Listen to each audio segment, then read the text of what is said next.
Bonjour à tous, c'est Maxime Filler. Aujourd'hui, nous allons aborder la question de l'interaction stratégique au sein des relations internationales. Nous verrons d'abord ce qu'est l'interaction stratégique.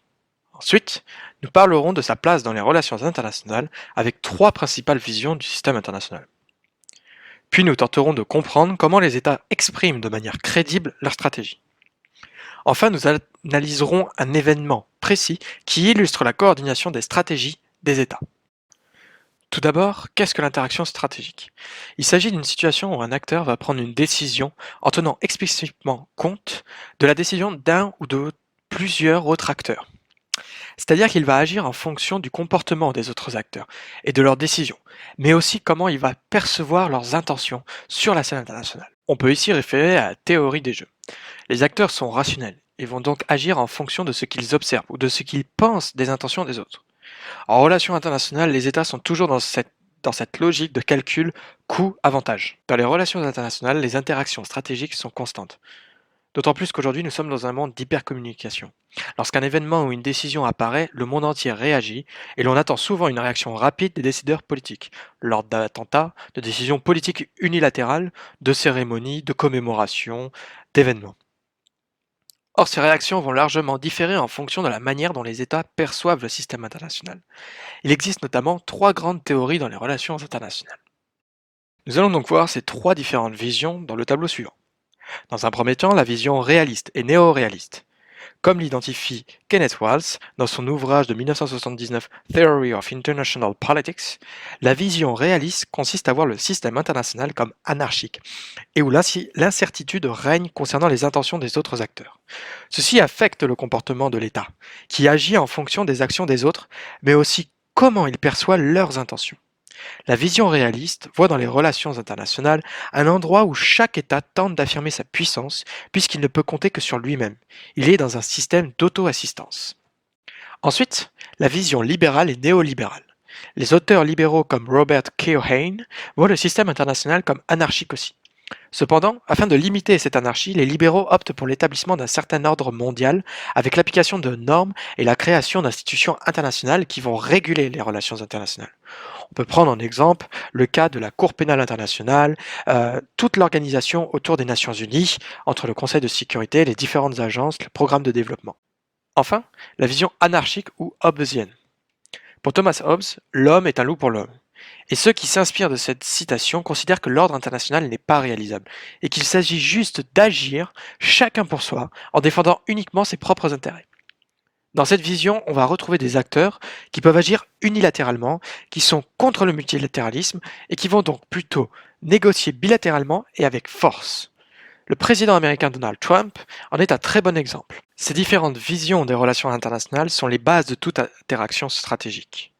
La façon dont les décideurs politiques considèrent le système international impacte énormément sur leurs actions et leurs rapports avec les autres acteurs. On peut noter que des tensions peuvent rapidement émerger et s'accroître lorsque deux acteurs dont la vision des relations internationales est très différente viennent à se faire face, notamment dans un contexte de crise. Un bon exemple serait la situation en Méditerranée orientale. La Turquie, de Recep Erdogan, ayant une vision plus réaliste, voire anarchique des relations internationales, avec la question de l'affirmation de sa puissance, entre en confrontation directe avec la vision plus libérale de la France du président Macron, qui lui serait plus pour un accord et une discussion concernant les problèmes de la Méditerranée orientale, alors que Recep Erdogan compte passer par la force pour résoudre les problèmes qu'il y a actuellement dans la région. Un petit instant de promotion bibliographique dans cette présentation numérique. Il s'agit de l'ouvrage d'Alex MacLeod et d'Anne O'Meara, Théorie des relations internationales, contestation et résistance aux éditions Athéna.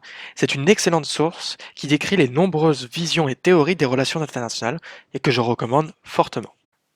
Mais revenons à l'interaction stratégique. Après avoir défini leur stratégie, les États doivent démontrer sur la scène internationale qu'elle est crédible.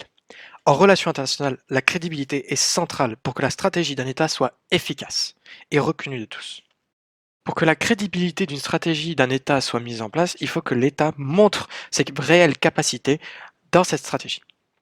Par exemple, pour affirmer sa capacité militaire et donc dissuader les autres acteurs d'être menaçants, les États réalisent des exercices militaires parfois de grande ampleur. On peut prendre en exemple les exercices militaires Vostok 2018 que la Russie avait réalisés. Dans ces exercices militaires, des centaines de milliers de soldats étaient participants.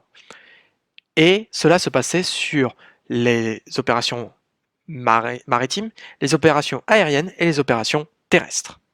Autre exemple, dans une stratégie d'alliance, pour montrer la solidité et le bon fonctionnement d'une alliance, les États alliés vont se retrouver lors d'exercices militaires, mais aussi avec des sommets annuels comme l'on peut constater au sein de l'OTAN.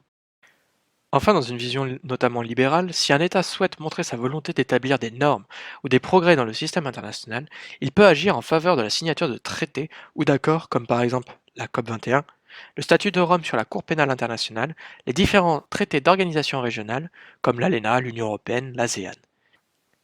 Toutes ces actions permettent aux États de montrer ce qu'est concrètement leur stratégie sur la scène internationale. Enfin, nous allons voir maintenant un événement contemporain au cours duquel des stratégies coordonnées ont été déployées par les acteurs et qui ont modifié les attentes fondées sur le pouvoir. Il s'agit de la crise ukrainienne de 2014 et de l'action russe.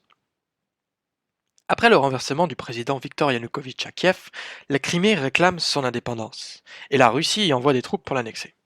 À ce moment-là, la Russie est vue comme une puissance agressive car elle favorise aussi l'éclatement d'un conflit dans la région est de l'Ukraine qu'est le Donbass.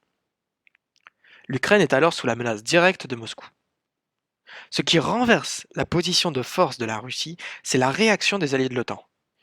Sur le plan militaire, les alliés renforcent leur présence en Europe de l'Est et notamment sur leur sécurité aérienne.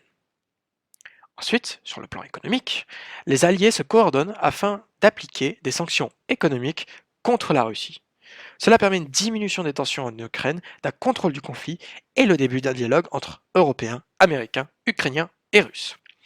Avec cet événement, on constate que lorsque les alliés se sont coordonnés, cela a permis d'avoir un poids certain et une meilleure capacité de réponse aux actions russes. À titre de comparaison, on pourrait affirmer l'importance de la coordination des stratégies avec le cas de la guerre de Yougoslavie de 1991 à 2001. À cette époque, sur ce conflit-là, les Européens avaient chacun une stratégie différente pour résoudre le conflit, rendant impossible toute action forte et efficace. Et ils ont dû donc attendre la réaction des États-Unis qui, avec l'OTAN, ont mené des actions pour trouver une solution au conflit. Il est donc clair que le cas ukrainien démontre bien l'efficacité d'action lorsqu'une coordination des stratégies est faite par les différents acteurs. Que pouvons-nous donc en conclure? Eh bien que les interactions stratégiques sont très importantes dans les relations internationales. Elles amènent les États à prendre des décisions en fonction des choix des autres, mais aussi en fonction de l'intention qu'ils perçoivent de ces mêmes acteurs. Ces interactions peuvent aussi être coordonnées afin de renverser le pouvoir ou la position de force dans certaines situations. Je vous remercie pour votre attention, j'espère que cette présentation vous aura plu et intéressé, et vous souhaite une excellente journée. Au revoir.